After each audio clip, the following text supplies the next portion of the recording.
Hey guys, welcome back to the channel. Today we've got another review. We're going to be reviewing this 2001 Chrysler Sebring LXi.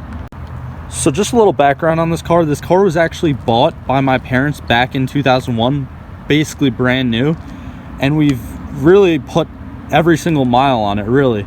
Now right now I actually believe this car is right at 160 something thousand miles, and it is still going.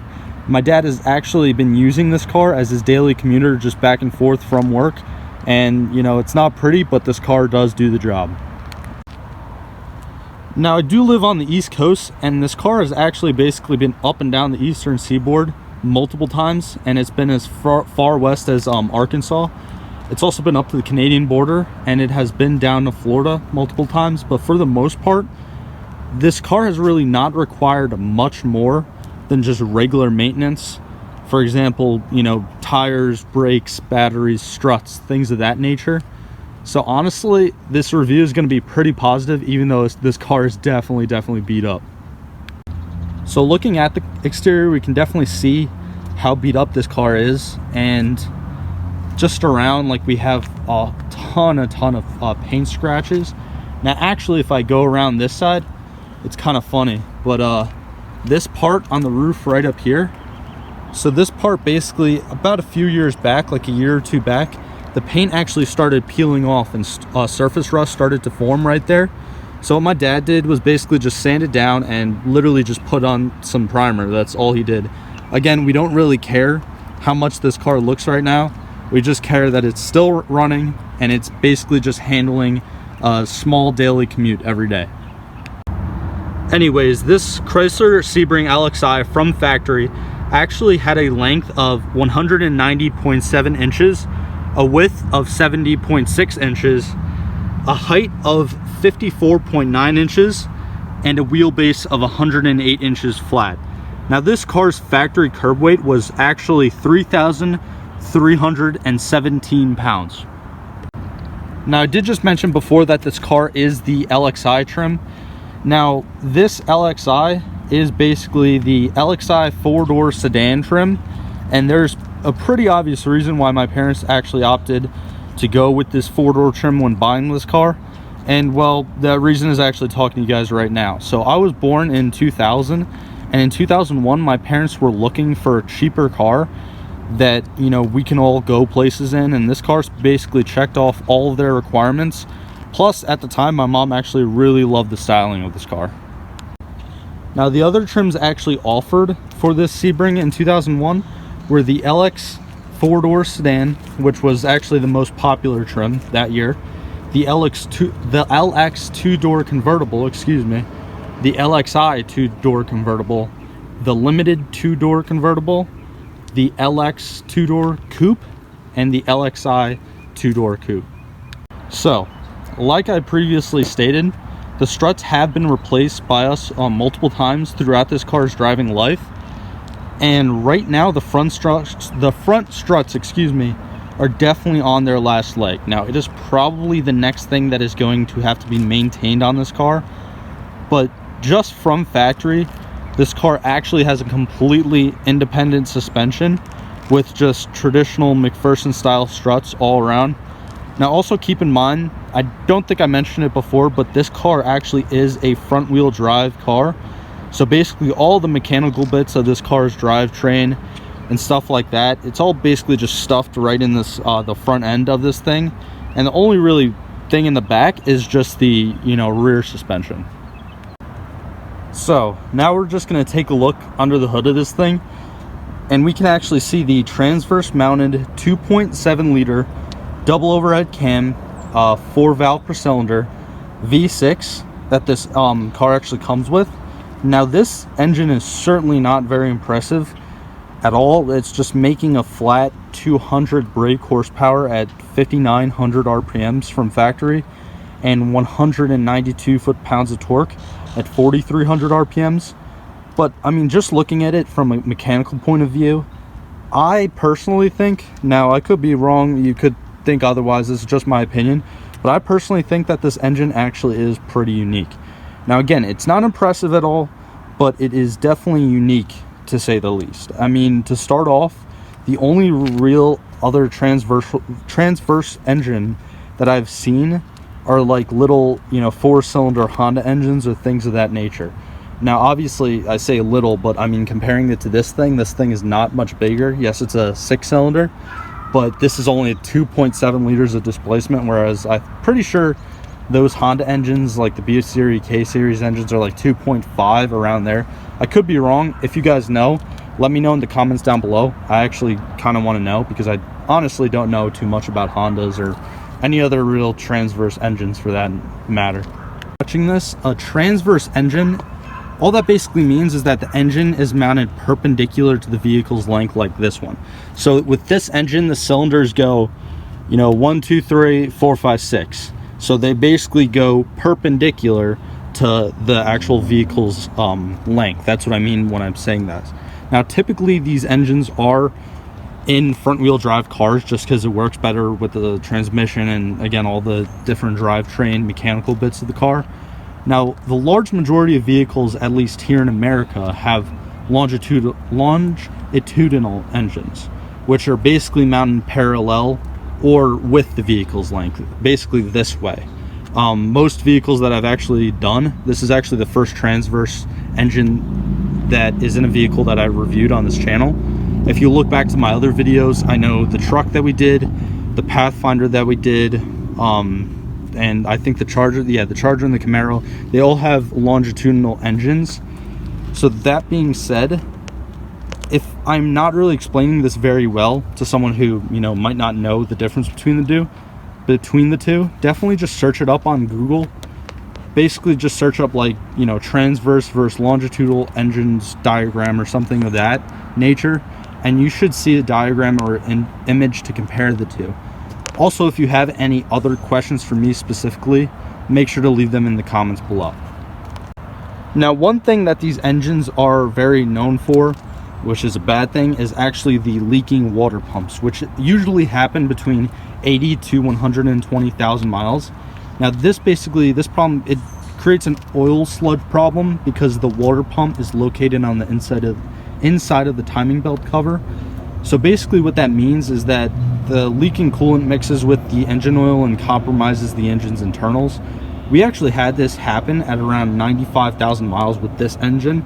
Now, luckily, this engine was able to be saved, and we also replaced the timing chain and a couple other items in that area at the time when we needed to make that fix. So anyways, this transverse 2.7 liter V6 is paired with a actual 4-speed shiftable transmission from factory, which is another feature that is definitely not impressive by any means, but this car does have a very comfortable 18 miles per gallon during city driving, 26 miles per gallon during highway driving. Now, these two numbers actually combine for an average of 21 miles per gallon, which is, you know, pretty impressive looking at it from a commuter car standpoint. If you're going to get this car, now obviously now any car that you find like this is gonna have high miles, so definitely just keep that in mind when I mentioned the problem with the leaking water pump before. But this car actually does have very good mileage. That's probably honestly one of the better things about this specific vehicle. So now we're actually going to look at the interior of this vehicle. Now, I'm really not going to spend too much time on this. I'm really not going to touch on these rear seats here because, well, nowadays these rear seats are basically just extra cargo space. But the front of the car is actually rather spacious. Now, from factory, Chrysler actually states that this Sebring has 37.6 inches of front headroom, 42.3 inches of front legroom, and 55.2 inches of front shoulder room. Now, I'm actually just gonna take a seat in the driver's seat now, and I mean, yeah, you can definitely tell just from this door panel kind of coming off that this car has definitely seen much better days. Now, this is quite literally currently being held together with like bubble gum and duct tape.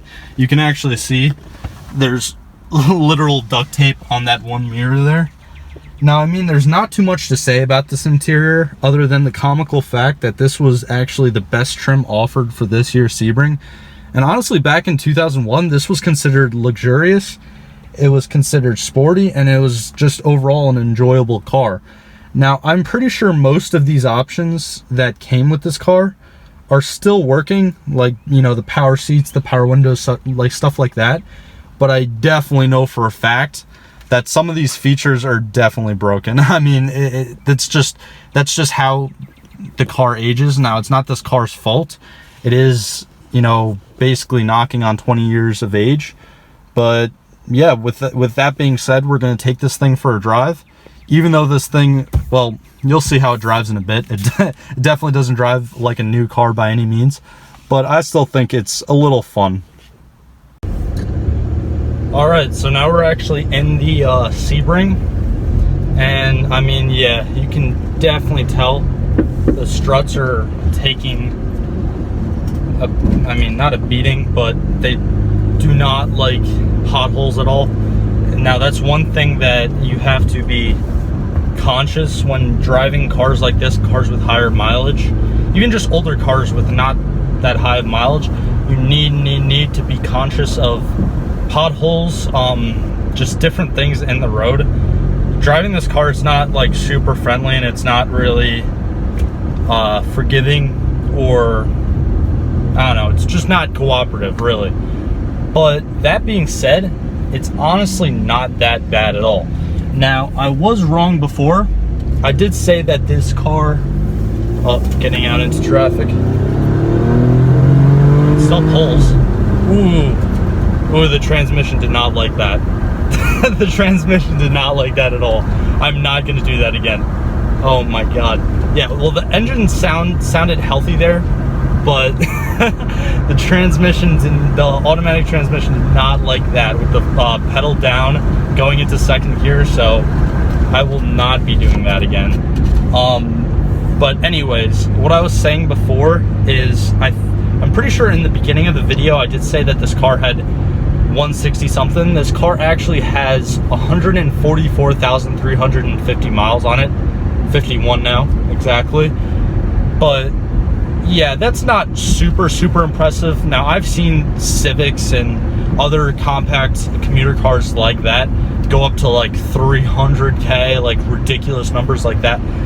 I don't think that this vehicle is capable of that type of mileage, because just driving this, it does still drive very nice. The engine is very healthy. Transmission, though, not so much. Obviously, the like I keep saying, the front struts are definitely gonna have to be replaced pretty soon. But yeah, I don't think this vehicle is super capable of that type of mileage. Now, who knows? We're gonna basically, we don't have any plans to get rid of it. Stay in your lane. But we are just, again, and my dad's just using it for his commute. Now, his commute is literally, I think, like 12 or 10 miles round trip. We live close to his work, so that's kind of what. Check engine light. See, I shouldn't have floored it. Great. Well, hopefully I didn't break anything. If I did, there might be a DIY video coming soon. Yeah, there's a check engine light. Now, this actually brings me to my next topic, because this check engine light kind of likes to just go on and off, as you know, older electronics typically work. Now, this literally could be nothing. I have an OBD scanner at home. I'm gonna find out once I get back to the house. But yeah, I hope I didn't break anything.